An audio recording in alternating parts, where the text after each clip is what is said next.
Hello and welcome to Abingdon Uncovered, a history of open air swimming in Abingdon.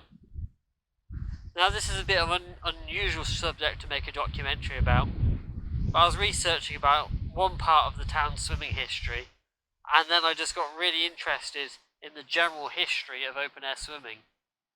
And now here we are, diving into the deep end of the history of Abingdon's open air swimming pools and bathing places. Once again, my name is Tom Hutt, and welcome to Abingdon Uncovered, Abingdon's swimming history.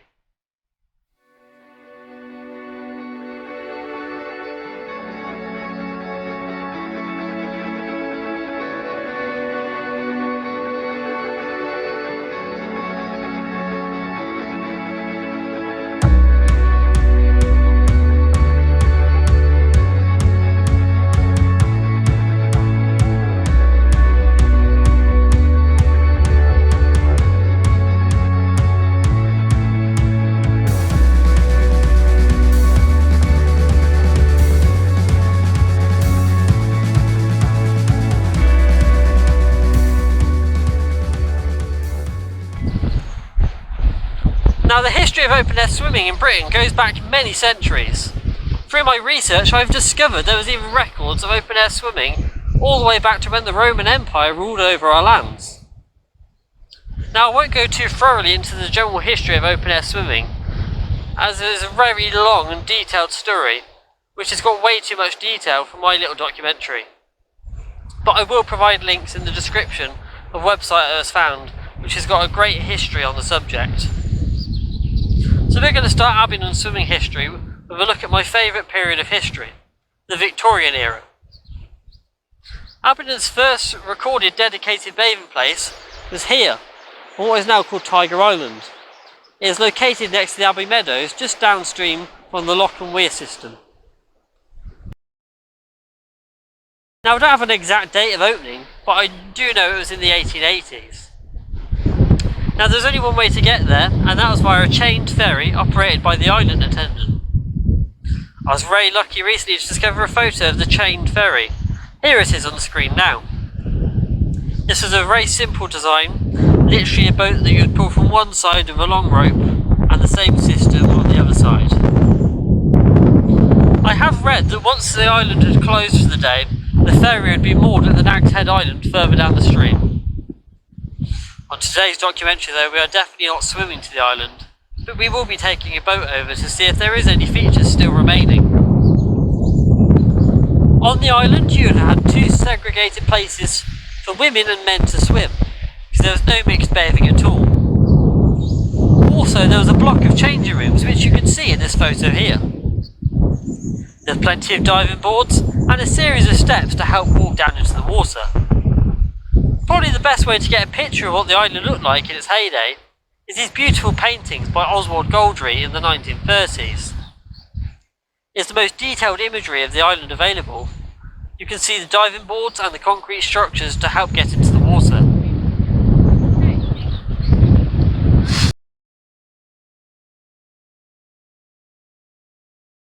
The island started to fall out of use in the late 1930s and eventually was abandoned in the 1940s, and nature slowly reclaimed the island, leaving it how you see today, completely overgrown.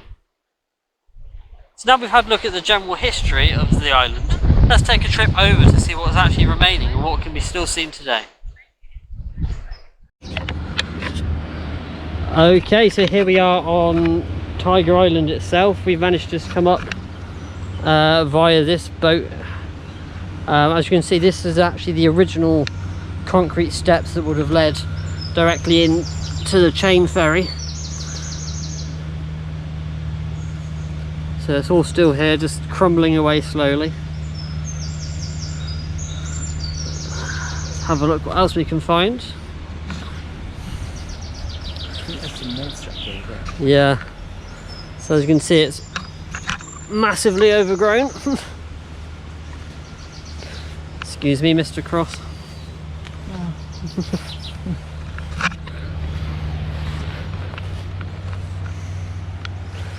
Right. Oh, I can see a structure of concrete nature.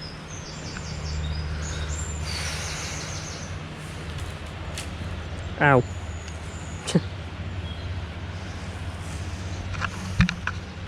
Can you see that? Is that coming up on the...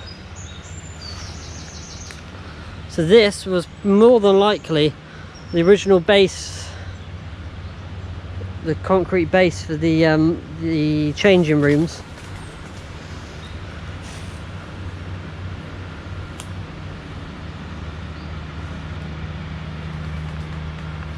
Oh, so if the camera's a bit wobbly, we're on very uneven, well-grown over ground here. So yeah, there's the original concrete base.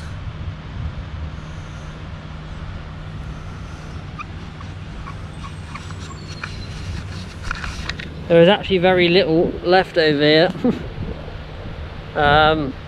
We'll have a look down the other end, see what's happening, but there isn't really a lot left. Reckon there'd be anything over there if it wasn't so overgrown? Probably, if we could get to it. Right, this is a very strange occurrence we've got on here. Someone has managed to lock up and leave their bicycle on this island. So I guess it was someone that was like mooring their boat next to it. The strange thing is, it's not an old bike. No, no.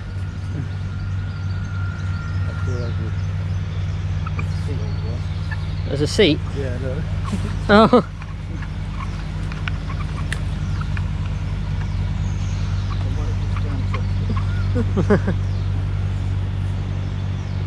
Yeah, there's literally nothing at all left.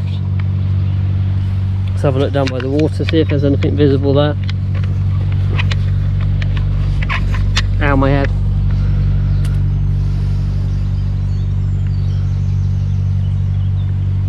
Oh, I think I've spotted something.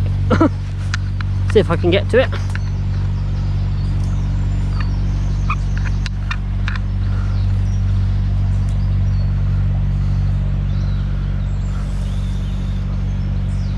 Right, let's go try and get over that.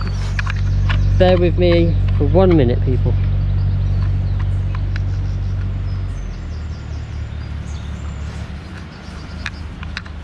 I'm gonna have so much stinging nettles in me today. Right, we're on the concrete base.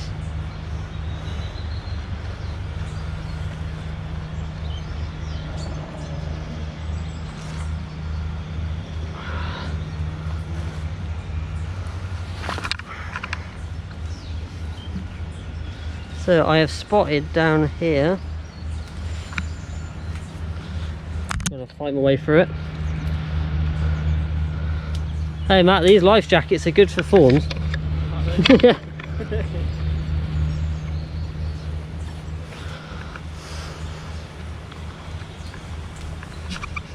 Right, I've got to try and get down here without slipping or falling, which is going to be fun.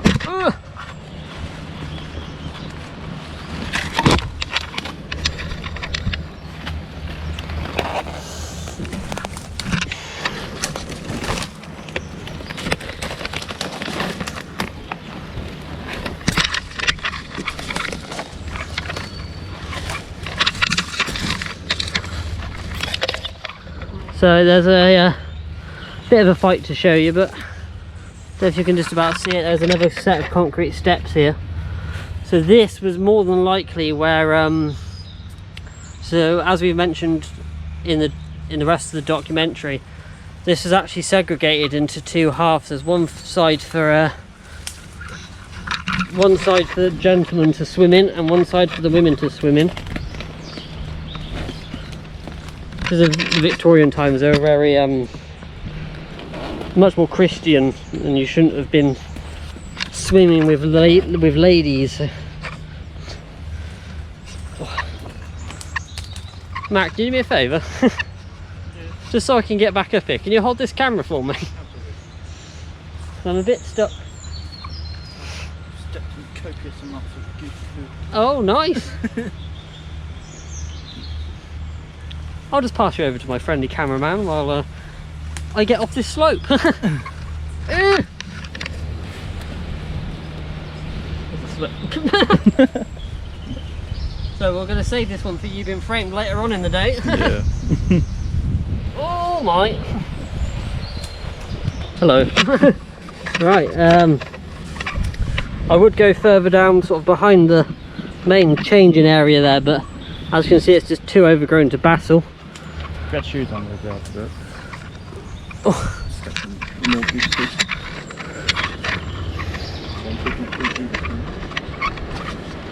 How did we even miss this set of steps? So yeah, this is the other set of steps. This is probably them for the men's side of the swimming pool.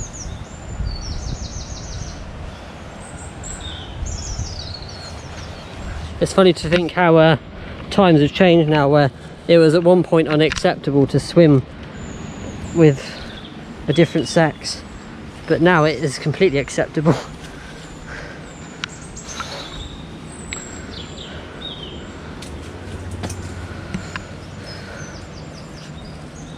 Hey Matt, just come here a second.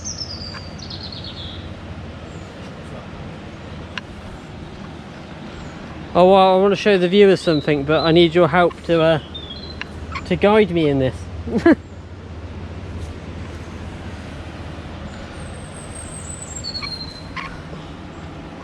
Ow! Got tetanus, don't worry. We've all had our tetanus jabs, it's fine.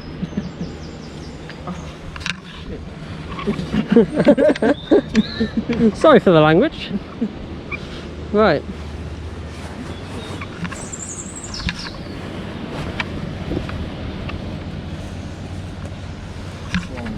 So if you can just hold this camera for me. Yes. I'm going to show the viewers an original feature that's still in place in the swimming pool, which unfortunately involves me going in here.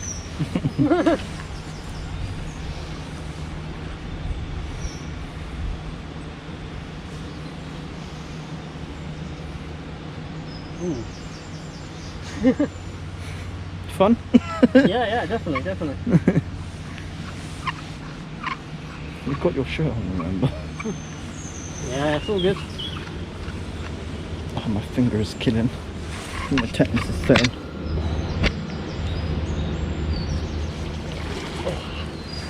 So, one of the original features which you can see here, if you can pass the camera down to me.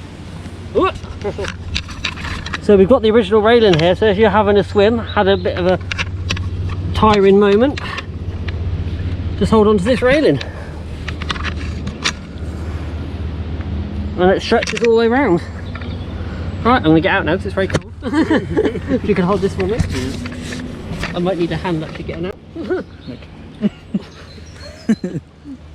Oh dear.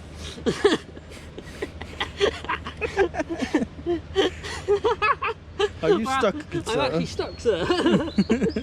Okay, if you can just pass the camera here a second. I'll be back in a bit once we get out of the water. See you in a minute. Okay, so I'm back out of the water. Bit of a battle. To be honest, I don't quite know why I did that. Oh. At least it's warm today. And I might dry off soon. Oh. Ow. That's why I put the bag on. Yeah. But I've been stung that much by stinging nettles now that I think I'm a bit immune to it. Oh yeah, stinging on the face is not fun. So that's about it really for what you can still see on this island. Oh actually no, there's some more stuff down this way.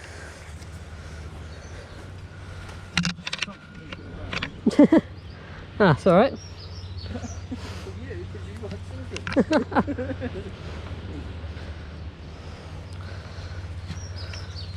Just imagine if this place was open still, everyone running around screaming, people jumping off the diving boards. Oh, hey up. Hey up, lad. I don't know, right, whenever we do an exploration thing, I go Yorkshire.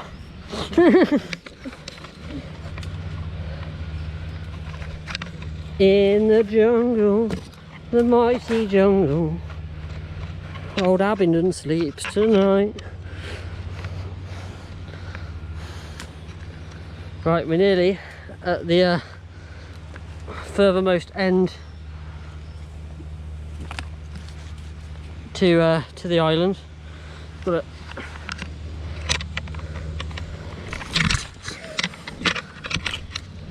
sorry about all the shaky lens. It's been a bit of a battle to keep it straight.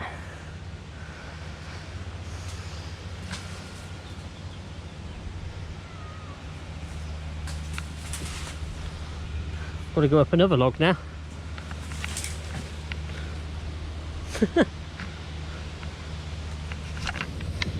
Yeah, I'm not going under that. There's spiders galore there.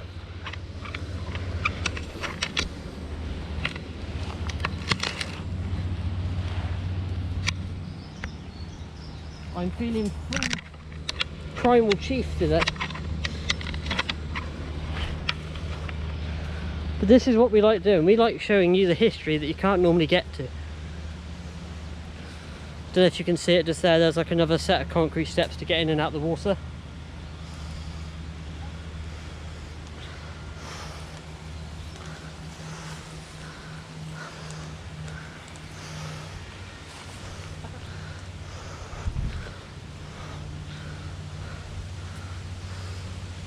Right, we're nearly at the very peak of the island here. At this time of year it's lots of pollen, lots and lots of pollen.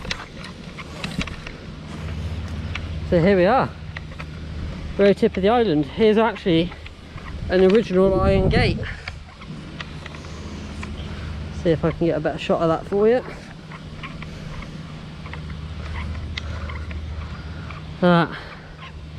Still here all these years.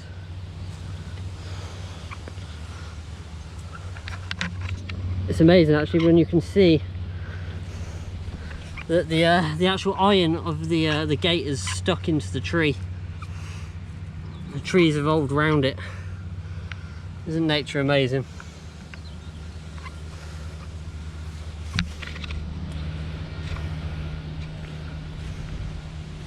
And yeah, again, it's mainly all that's left now is remnants of concrete steps. So this area here would have been another one of the areas to sort of step down into the river and enjoy your paddle. And that is it, to be honest. That is all you can see here. So I hope you enjoyed that. I know the camera was a bit shaky at some points because I was climbing under and over trees. But I hope you enjoyed it. It's just a good look at what used to be here. It's the history I like, the ones that no one really knows about and stuff you can't find. And I like bringing the history no one can see to those who can't actually get here. Once again, if you want to come here, please be safe. Use a correct boat, paddles, life jacket, all the important equipment. Please be safe if you come here. It is very overgrown. Lots of brambles, lots of goose poo. So please be safe if you'll consider coming over here. Hopefully you shouldn't, because I've covered it all. So anyway, we'll see you back on the riverbank. Thank you.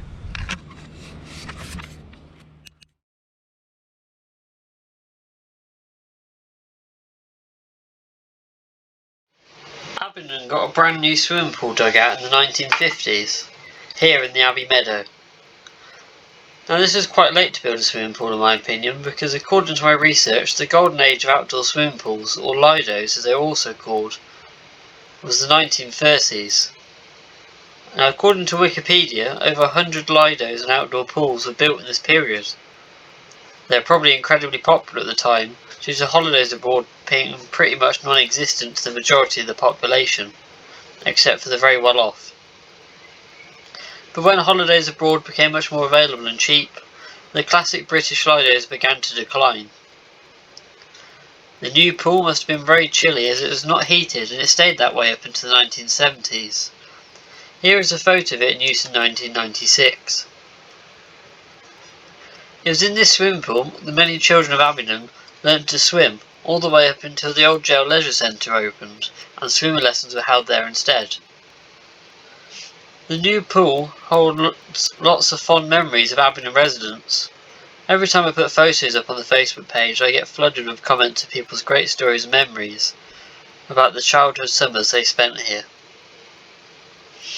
As well as the new pool, there was a children's paddling pool next door. So I'm not sure of the construction date, but here's a photo of it in 1967.